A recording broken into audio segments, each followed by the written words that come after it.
Hi students, as in previous video lecture, we learned about the meaning, definition and the process of organizing. Now, in this class, I will going to discuss about the importance of organizing. आपने विद्यार्थिಗಳೇ previous video lecture ಅಲ್ಲಿ ಸಂಘಟಿಸುವಿಕೆಯ ಅರ್ಥ, ವ್ಯಾಖ್ಯೆ ಮತ್ತು ಪ್ರಕ್ರಿಯೆಯ ಕುರಿತು ಅಧ್ಯಯನವನ್ನು ಮಾಡಿದ್ವಿ. ಇಂದಿನ ಈ ತರಗತಿಯಲ್ಲಿ ಸಂಘಟಿಸುವಿಕೆಯ ಪ್ರಾಮುಖ್ಯತೆ ಅಥವಾ ಮಹತ್ವಗಳ ಕುರಿತಾಗಿ ಅಧ್ಯಯನವನ್ನು ಮಾಡೋಣ. So as you know, organizing is the second function of management which is going to deals with the integrating or combining all the resources which are required to achieve the organizational goals, and it establish authority and responsibility relationship, that is superior and subordinate relationship among the individuals. By that it allocates work to the proper person and achieves the goals. ನಿಮಗೆಲ್ಲ ಗೊತ್ತಿದೆ, ಸಂಘಟಿಸುವಿಕೆ ನಿರ್ವಹಣೆಯ ಎರಡನೇ ಕಾರ್ಯವಾಗಿದೆ. ಸಂಘಟಿಸುವಿಕೆ ಏನು ಮಾಡುತ್ತೆ? ಸಂಸ್ಥೆಯ ಉದ್ದೇಶಗಳನ್ನು ಸಾಧಿಸುವ ಸಲುವಾಗಿ ಯಾವ ರೀತಿಯ ಸಂಪನ್ಮೂಲಗಳು ಬೇಕಾಗ್ತವೆ ಎಲ್ಲ ಸಂಪನ್ಮೂಲಗಳನ್ನು ಕ್ರೋಢೀಕರಿಸುತ್ತೆ. ನೌಕರರ ನಡುವೆ ಅಥವಾ ವ್ಯಕ್ತಿಗಳ ನಡುವೆ ಮೇಲಾಧಿಕಾರಿ ಮತ್ತು ಅಧೀನ ನೌಕರ ಸಂಬಂಧಗಳನ್ನು ರಚಿಸುವ ಮೂಲಕ ಅಧಿಕಾರ ಮತ್ತು ಜವಾಬ್ದಾರಿಗಳನ್ನು ಸೃಷ್ಟಿಸುತ್ತದೆ. ಅವುಗಳ ಮೂಲಕ ಕೆಲಸವನ್ನ ಹಂಚಿಕೆ ಮಾಡಿ ಕೆಲಸವನ್ನ ಪಡೆಯುವ ಮೂಲಕ ಗುರಿಯನ್ನ ಸಾಧಿಸುತ್ತದೆ. So let us know why the function of organizing to be performed in management. So what are the uses? So what the benefit that a company is going to get by performing the function of organizing? So let us know what are the importance or benefits of organizing function. So ಹಾಗಾದ್ರೆ ಈ ಒಂದು ಸಂಘಟಿಸುವಿಕೆಯ ಕೆಲಸವನ್ನ ಯಾಕೆ ಕೈಗೊಳ್ಳಬೇಕಾಗುತ್ತೆ, ಅದರಿಂದ ನಮಗೇನು ಪ್ರಯೋಜನ ಇರುತ್ತೆ ಅಥವಾ ಅದರಿಂದ ನಮಗೇನು ಲಾಭಗಳು ದೊರೆಯುತ್ತವೆ ಅನ್ನೋದನ್ನ ನೋಡೋದಾದ್ರೆ, ಸಂಘಟಿಸುವಿಕೆಯ ಕಾರ್ಯದಿಂದ ಪ್ರಮುಖವಾಗಿ 7 ರೀತಿಯ ಪ್ರಯೋಜನಗಳನ್ನ ಅಥವಾ ಲಾಭಗಳನ್ನ ಪಡೆಯಬಹುದಾಗಿದೆ. So therefore the organizing function provides 7 benefits to the company. Let us discuss what are those benefits. The first benefit is benefits of specialization. So here the first stage of organizing, identification and division of work. So that stage of organizing clearly divides the entire work of organization into smaller parts, and each and every divided piece of work distributed to proper and specific person in organization means they will going to perform the work without any mistake, without misusing the resources or without wastage of resources. Then they are going to get perfectness in doing the work. That perfectness is going to lead to this specialization in the organization. So therefore the first benefit is benefits of specialization. How it can be achieved? So it can be achieved in the form of dividing the entire organizational objectives or work into smaller part.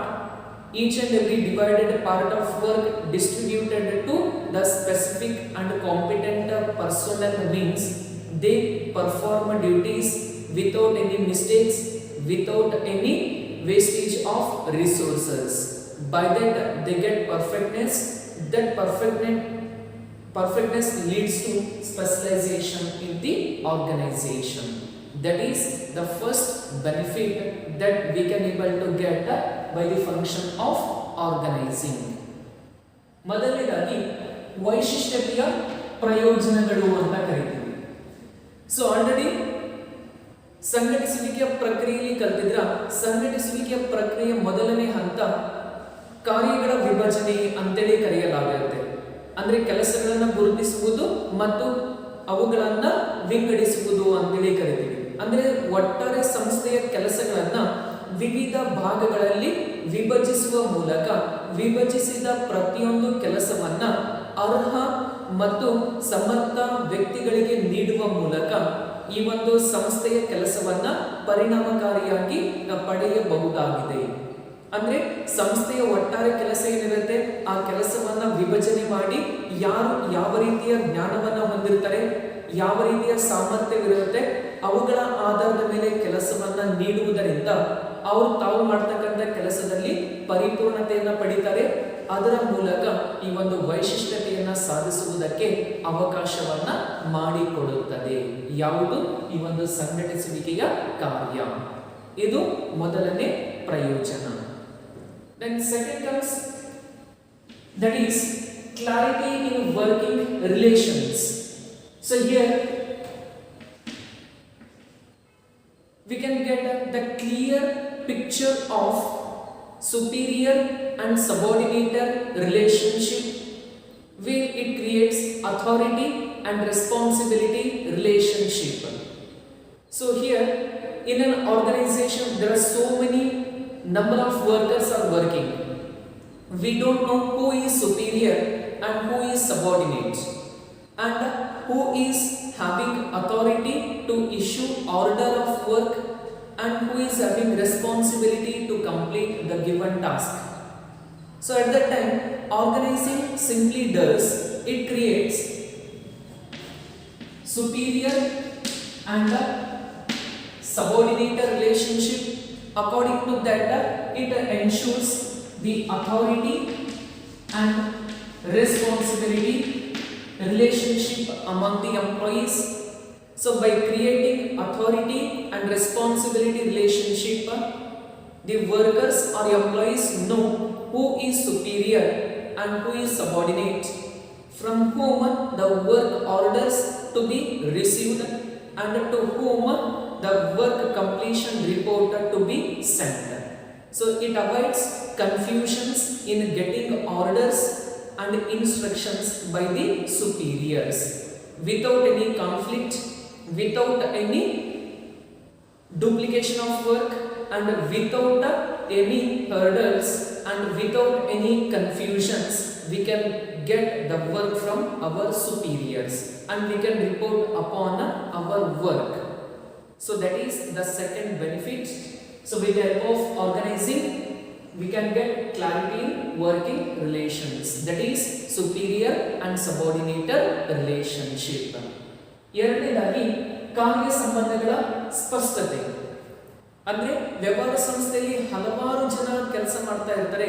ಅಂತಹ ಸಂದರ್ಭದಲ್ಲಿ ಯಾರು ಮೇಲಾಧಿಕಾರಿ, ಯಾರು ಅಧೀನ ನೌಕರ, so ಯಾರತ್ರ ಕೆಲಸವನ್ನ ನೀಡುವ ಅಧಿಕಾರ ಇರುತ್ತೆ, ಸೊ ಯಾರತ್ರ ಕೆಲಸವನ್ನ ಮಾಡಿದ ವರದಿಯನ್ನ ಸಲ್ಲಿಸುವಂತಹ ಹೊಣೆಗಾರಿಕೆ ಇರುತ್ತೆ ಅನ್ನುವುದನ್ನ ಗುರುತಿಸುವುದು ಕಷ್ಟವಾಗುತ್ತೆ.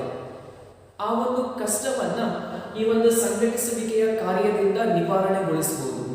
ಯಾವ ರೀತಿ ಅಂದ್ರೆ ಸಂಘಟಿಸುವಿಕೆ ಏನ್ ಮಾಡುತ್ತೆ, ಯಾರು ಮೇಲಾಧಿಕಾರಿ, ಯಾರು ಅಧೀನ ನೌಕರರು, ಯಾರಿಂದ ಕೆಲಸವನ್ನ ಪಡೆಯಬೇಕು ಮತ್ತು ಪಡೆದಿರತಕ್ಕಂಥ ಕೆಲಸದ ವರದಿಯನ್ನ ಯಾರಿಗೆ ಸಲ್ಲಿಸಬೇಕು ಎನ್ನುವಂತಹ ಸಂಬಂಧಗಳನ್ನ ಸ್ಪಷ್ಟವಾಗಿ ರಚನೆ ಮಾಡುವ ಮೂಲಕ ಏನ್ ಮಾಡುತ್ತೆ, ಈ ಒಂದು ಕಾರ್ಯ ಸಂಬಂಧಗಳಲ್ಲಿ ಸ್ಪಷ್ಟತೆಯನ್ನ ತಿಳಿಸುತ್ತೆ.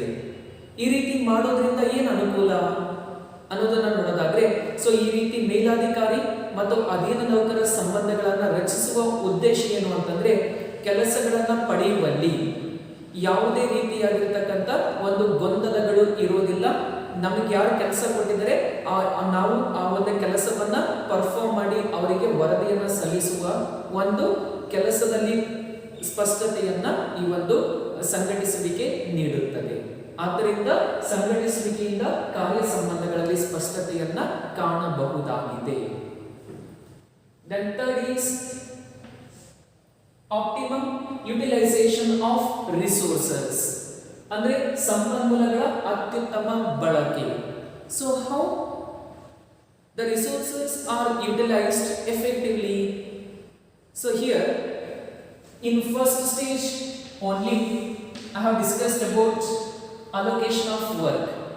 So here the work of organization is to be allocated to proper and efficient employee in the organization.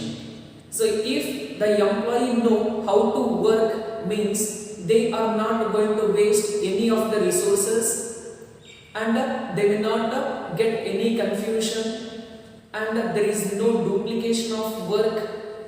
So all these things leads to effective utilization of available resources.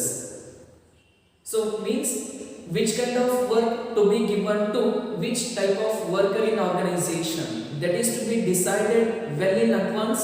According to that, work are to be distributed among the employees, means without any wastage, without any mistake, without any confusion, and without the matter of duplication of work. The resources are used properly and efficiently, so that increases the efficiency level of organization. So ಮುಂದಿನದಾಗಿ ಸಂಪನ್ಮೂಲಗಳ ಅತ್ಯುತ್ತಮ ಬಳಕೆ.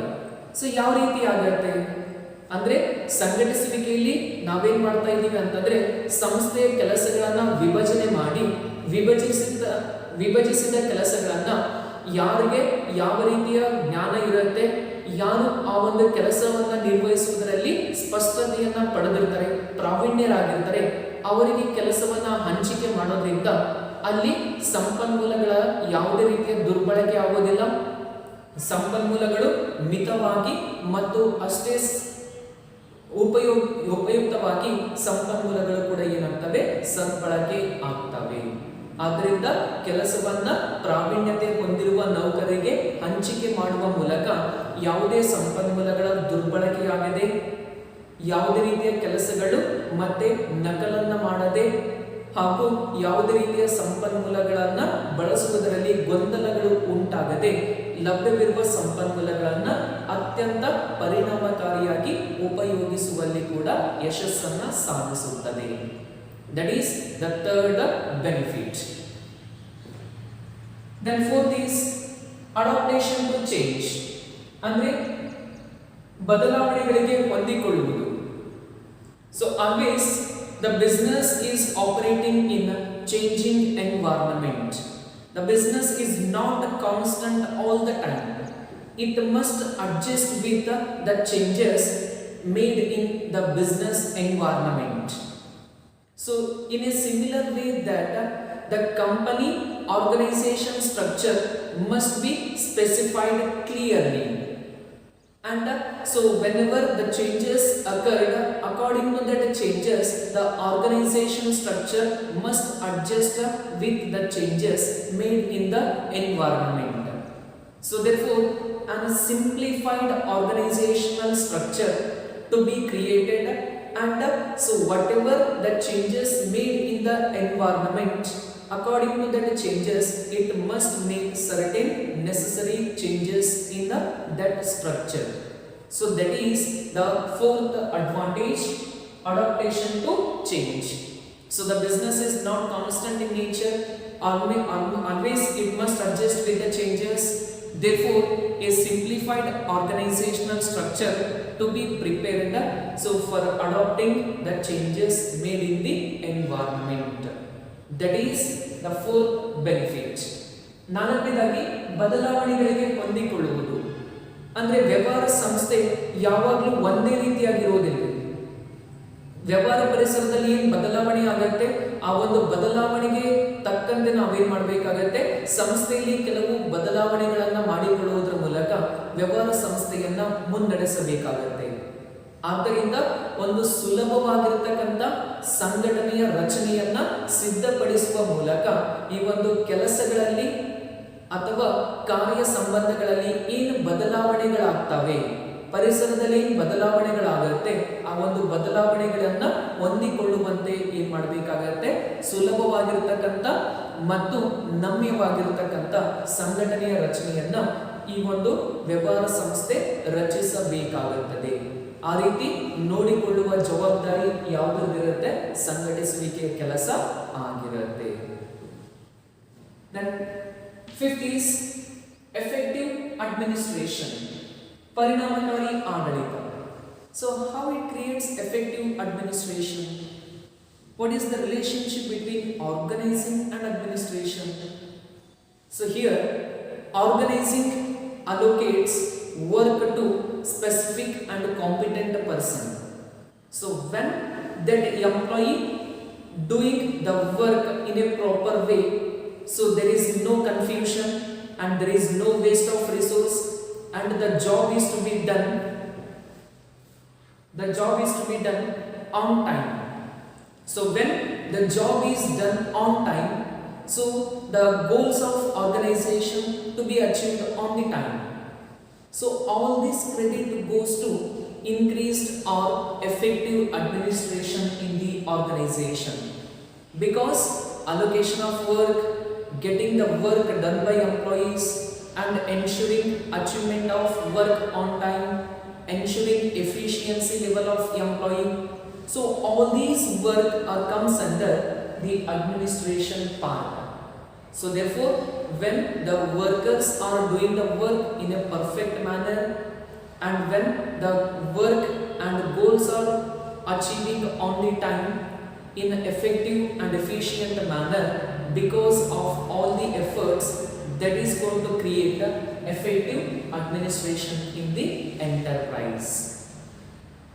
Next, ಪರಿಣಾಮಕಾರಿ ಆಡಳಿತ ಅಂದ್ರೆ ಈ ಒಂದು ವ್ಯವಹಾರ ಸಂಸ್ಥೆಯ ಉದ್ದೇಶಗಳನ್ನು ಸಾಧಿಸಬೇಕಾದ್ರೆ ಹಲವಾರು ಕೆಲಸಗಳನ್ನು ವಿಭಜನೆ ಮಾಡಿ ಅವುಗಳನ್ನು ಗುರುತಿಸಿ ವಿಭಜಿಸಿದ ಕೆಲಸಗಳನ್ನು ಅರ್ಹತೆ ಹೊಂದಿದ ನೌಕರರಿಗೆ ನೀಡುವ ಮೂಲಕ ಕೆಲಸವನ್ನ ಸಮಯಕ್ಕೆ ತಕ್ಕಂತೆ ನಾವೇನ್ ಮಾಡ್ತೀವಿ, ಪರಿಪೂರ್ಣಗೊಳಿಸಲಾಗುತ್ತೆ. ಯಾವಾಗ ಸಮಯಕ್ಕೆ ತಕ್ಕಂತೆ ಕೆಲಸ ಕಂಪ್ಲೀಟ್ ಆಗುತ್ತೆ, ಆಟೋಮೆಟಿಕ್ ಆಗಿ ಸಂಸ್ಥೆ ಗುರಿಗಳು ಕೂಡ ಸಮಯಕ್ಕೆ ತಕ್ಕಂತೆ ಅಥವಾ ನಿಗದಿತ ಸಮಯದಲ್ಲಿ ಫುಲ್ಫಿಲ್ ಅಂದ್ರೆ ಆ ಒಂದು ಉದ್ದೇಶಗಳು ಈಡೇರುತ್ತವೆ.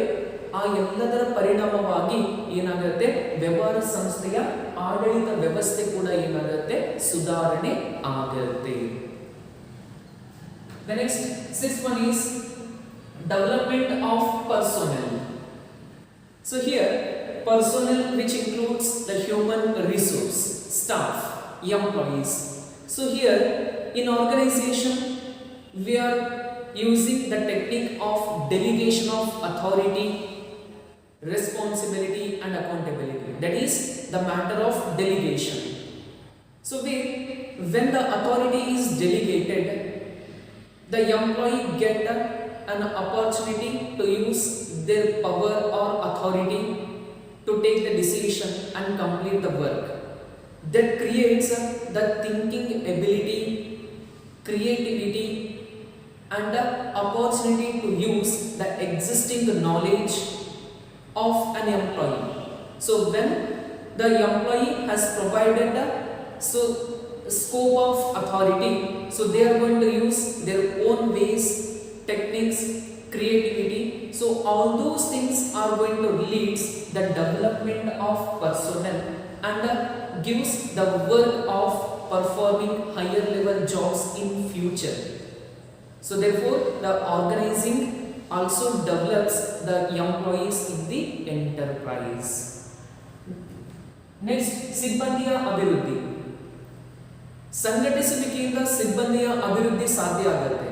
ಯಾವ ರೀತಿ ಅಂತಂದ್ರೆ, ಸಂಘಟಿಸುವಿಕೆಯಲ್ಲಿ ಪ್ರತಿನಿಯೋಜನೆ ಎನ್ನುವ ಅಂಶವನ್ನು ಉಪಯೋಗಿಸಲಾಗುತ್ತೆ. ಆ ಅಂಶದ ಮೂಲಕ ನೌಕರರಿಗೆ ಅಥವಾ ನಿರ್ದಿಷ್ಟಪಡಿಸಿದ ಅಧಿಕಾರಿಗಳಿಗೆ ಅಧಿಕಾರವನ್ನು ನಾವೇನ್ ಮಾಡ್ತೀವಿ, ವಹಿಸಿಕೊಡಲಾಗುತ್ತೆ. ನಿರ್ದಿಷ್ಟಪಡಿಸಿದ ಸ್ವತಂತ್ರತೆಯ ಆಧಾರದ ಮೇಲೆ ತಮ್ಮಲ್ಲಿರ್ತಕ್ಕಂಥ ಸೃಜನಶೀಲತೆ, ತಮ್ಮಲ್ಲಿರ್ತಕ್ಕಂಥ ವೈಶಿಷ್ಟ್ಯತೆಯನ್ನು ಉಪಯೋಗಿಸುವ ಮೂಲಕ ಸಂಸ್ಥೆಯ ಗುರಿಗಳನ್ನು ಸಾಧಿಸುವಲ್ಲಿ ತಮ್ಮದೇ ಆಗಿರ್ತಕ್ಕಂಥ ರೂಪುರೇಷೆಗಳನ್ನು ಸಿದ್ಧಪಡಿಸುವ ಒಂದು ಮನೋಭಾವನೆಯನ್ನು ಬೆಳೆಸುತ್ತೆ. ಆ ಒಂದು ಮನೋಭಾವನೆ ಭವಿಷ್ಯದಲ್ಲಿ ಸಂಸ್ಥೆಯ ಉನ್ನತ ಹಂತದ ಕೆಲಸಗಳನ್ನು ನಿರ್ವಹಿಸುವ ಅವಕಾಶವನ್ನು ಕೂಡ ಏನು ಮಾಡುತ್ತೆ, ನೌಕರರಿಗೆ ಒದಗಿಸುತ್ತದೆ. ಆದ್ದರಿಂದ ಸಂಘಟಿಸುವಿಕೆಯಿಂದ ನೌಕರರ ಅಭಿವೃದ್ಧಿ ಕೂಡ ಸಾಧ್ಯವಾಗುತ್ತೆ. Then last one is expansion and growth. So where the function of organizing brings an order in work and so it removes conflicts among the employees. So where all these things leads to creating or getting the opportunities of advantages of expansion and the growth of business enterprise. ಕೊನೆಯದಾಗಿ ವಿಸ್ತರಣೆ ಮತ್ತು ಬೆಳವಣಿಗೆ. ಈ ಒಂದು ವ್ಯವಹಾರ ಸಂಸ್ಥೆಯಲ್ಲಿ ಇರತಕ್ಕಂಥ ಸಂಘಟಿಸುವಿಕೆಯ ಮೂಲಕ ಸಂಸ್ಥೆಯಲ್ಲಿ ಎಲ್ಲಾ ರೀತಿಯ ಕೆಲಸಗಳನ್ನು ಕ್ರಮಬದ್ಧವಾಗಿ, ಎಲ್ಲಾ ರೀತಿಯ ಕಾರ್ಯಚಟುವಟಿಕೆಗಳನ್ನು ವ್ಯವಸ್ಥಿತವಾದ ಆದೇಶಗಳನ್ನು ಸ್ವೀಕರಿಸುವ ಮೂಲಕ, ಕೆಲಸವನ್ನ ಹಂಚಿಕೆ ಮಾಡಿ ಕೆಲಸದ ವರದಿಯನ್ನ ಪಡೆಯುವ ಮೂಲಕ ಏನ್ ಮಾಡುತ್ತೆ, ಕೆಲಸವನ್ನ ಕಂಪ್ಲೀಟ್ ಮಾಡುತ್ತೆ. ಅದೇ ರೀತಿಯಾಗಿ ಇಲ್ಲಿ ಯಾವುದೇ ಜಗಳಗಳಿಲ್ಲದೆ, ಯಾವುದೇ ಗೊಂದಲಗಳಿಲ್ಲದೆ ಎಲ್ಲ ರೀತಿಯಾಗಿ ಎಲ್ಲ ನೌಕರರು ಕೆಲಸವನ್ನ ಸರಿಯಾಗಿ ನಿರ್ವಹಿಸಿದರೆ ಆ ಒಂದು ಪ್ರತಿಫಲ ಯಾವುದಕ್ಕೆ ಅಡ್ವಾಂಟೇಜ್ ಆಗುತ್ತೆ ಅಂತಂದ್ರೆ ಈ ಒಂದು ಸಂಸ್ಥೆಯ ಬೆಳವಣಿಗೆ ಮತ್ತು ವಿಸ್ತರಣೆಗೆ ಅವಕಾಶವನ್ನ ನೀಡುತ್ತೆ. ಸೊ ಯಾವಾಗ ಯಾವುದೇ ಗೊಂದಲಗಳಿಲ್ಲದೆ ಕೆಲಸ ನಡೀತಾ ಇದೆ, ಸೊ ಯಾವುದೇ ರೀತಿಯಾಗಿರ್ತಕ್ಕಂಥ ತೊಂದರೆ ಇಲ್ಲದೆ ಕೆಲಸ ಪರಿಪೂರ್ಣಗೊಳ್ತಾ ಇದೆ ಅಂದಾಗ ಆ ಎಲ್ಲದರ ಪ್ರತಿಫಲ ಏನು ಅಂತಂದ್ರೆ ಭವಿಷ್ಯದಲ್ಲಿ ವ್ಯವಹಾರ ಸಂಸ್ಥೆಯ ವಿಸ್ತರಣೆ ಮತ್ತು ಬೆಳವಣಿಗೆಗೂ ಕೂಡ ಅವಕಾಶವನ್ನ ನೀಡುತ್ತದೆ. So all these 7 points which explains about the importance of organizing. ಈ 7 ರೀತಿಯ ಅಂಶಗಳು ಸಂಘಟಿಸುವಿಕೆಯ ಪ್ರಾಮುಖ್ಯತೆಗಳನ್ನು ತಿಳಿಸುತ್ತವೆ. So this is about today's class. We learned about importance of organizing. I am displaying the images on screen. Do refer those images and make notes in your running notes. ಈ ಒಂದು ವಿಡಿಯೋನ explain ಮಾಡಬೇಕಾದ್ರೆ point ಸಂಬಂಧಪಟ್ಟಂತೆ explanation images ನ display ಮಾಡ್ತಾ ಇದ್ದೀನಿ. ಆ ಒಂದು ಎಕ್ಸ್ಪ್ಲನೇಷನ್ ಇಮೇಜಸ್ ನ ಕೂಡ ರೆಫರ್ ಮಾಡಿಕೊಂಡು ನಿಮ್ಮ ರನ್ನಿಂಗ್ ನೋಟ್ಸ್ ಅಲ್ಲಿ ಎಲ್ಲಾ ರೀತಿಯ ಕಾನ್ಸೆಪ್ಟ್ ಅಥವಾ ಅಂಶಗಳನ್ನ ಎಕ್ಸ್ಪ್ಲೈನ್ ಮಾಡಿ. Thank you.